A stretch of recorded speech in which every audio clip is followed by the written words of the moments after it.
Saturday. Today's video is going to be a sales video, specifically describing what ingredients you need to actually be the best version of you possible on a sales call. This can actually be applicable to interactions as well, social interactions. So please take this video to be applicable a bit more generally when relating to another human being, typically either face to face or even in a social context. So think about a time. I invite you to think about a time where you had the perfect interaction, perfect sales call, perfect date, perfect moment at a party where you just felt like you were on.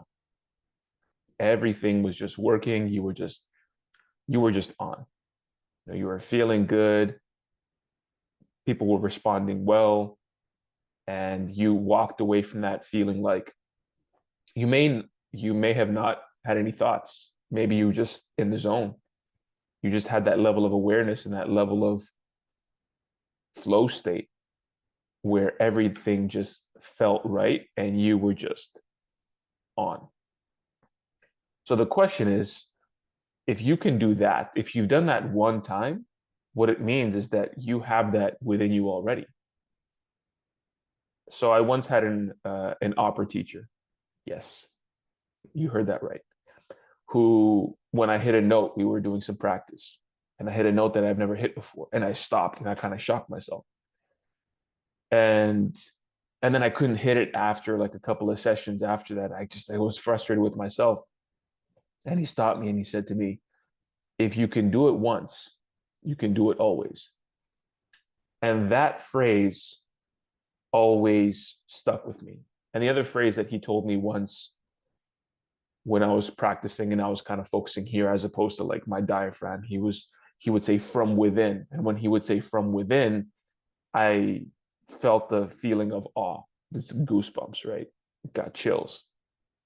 Because that's really where everything comes from. Well, at a certain level, right? From our own human experience. Now, what I'm trying to say here is that you have the raw materials, you have the ingredients to be able to replicate that experience. You've done it once. And if you haven't done it once, then what you need to do is do it many, many times so that you become really good at it. And then once you become good, you know that you have the ability to do that again. So the question is, how do you continue to do that again?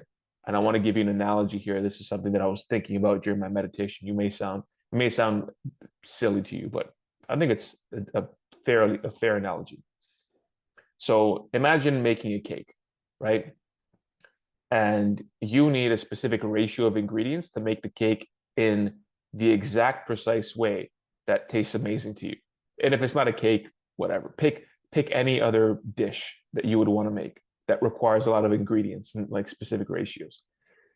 And think of that perfect cake, that perfect dish that you would make with those ingredients.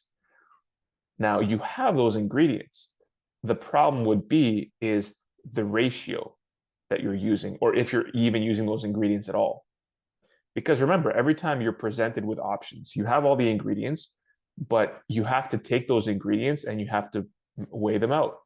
You have to measure them out and you have to put things in the exact ratio, do things in a specific way to get the outcome. So you already have the raw ingredients. It just sometimes, because you're not aware of what you're doing in between interactions, in between those moments, in between those events, like the social events or the sales calls or the dates that you have or the moments that you have with other people that are just sincere and deep. It doesn't really matter what the other person is doing, because at the end of the day you can't really control what they do. You can only control how you're showing up, regardless of what the other person is doing.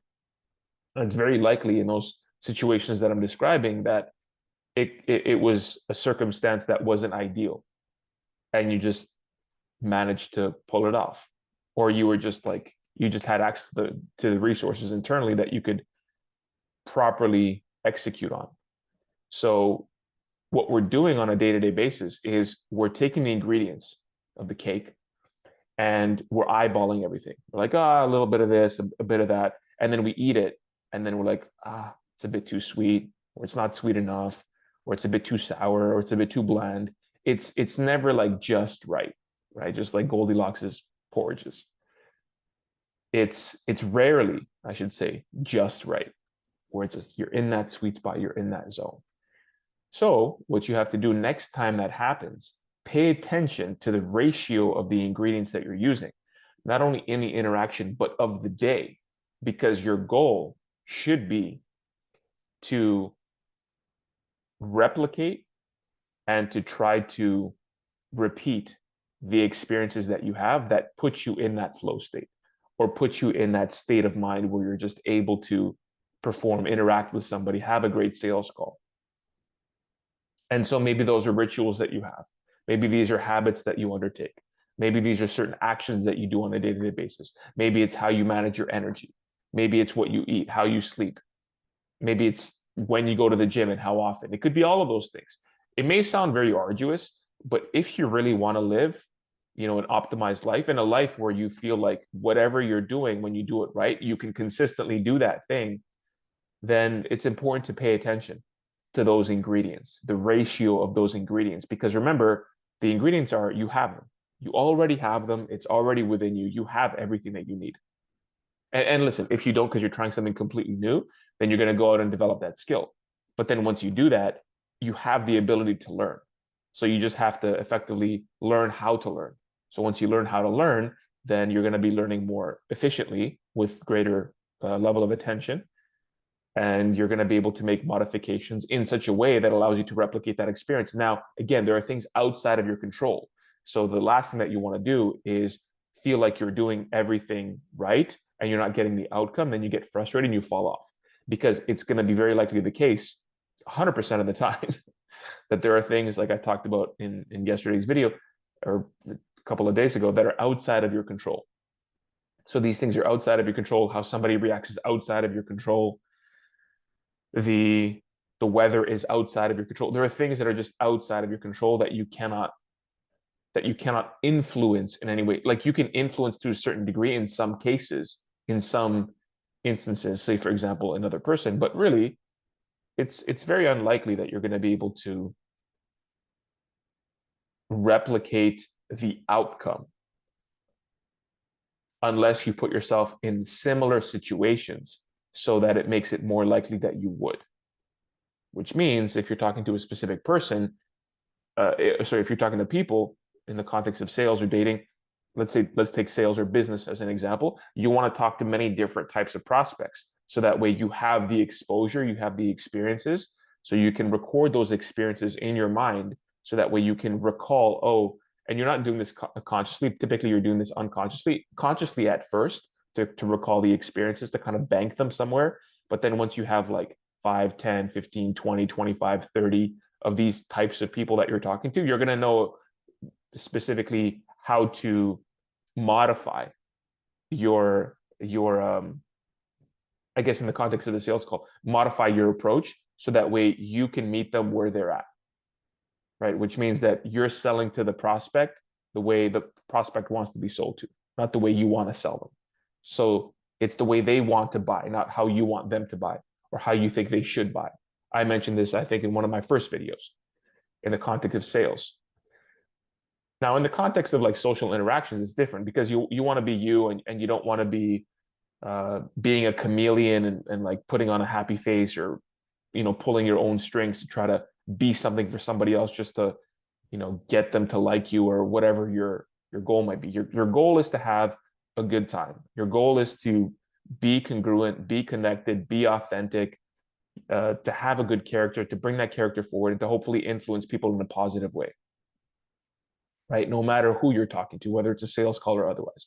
So just remember that you have those ingredients. You just have to use them in the right ratios. So the best thing that you can do is have as many of those experiences as possible and pay very close attention to what you're doing, not only in the experience, but outside of the experience. Because remember, you're bringing the version of you to that event. It's not like you're flipping a switch and you're just on. There's very rare exceptions that you will be doing that. And there are rare exceptions as far as people who can just have a terrible way and then a terrible day and then just flip it on. And even those people, that's not going to happen all the time. So you want to set your life up in such a way where you can have those experiences as often as possible.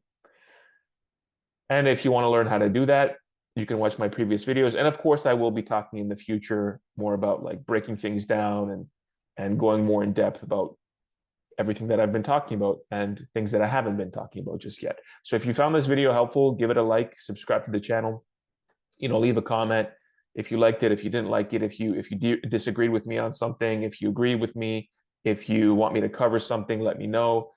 And yeah, feel free to be engaged. And of course, I read all the comments, I respond to all of them. So look forward to hearing from you. And until next time, I will see you soon.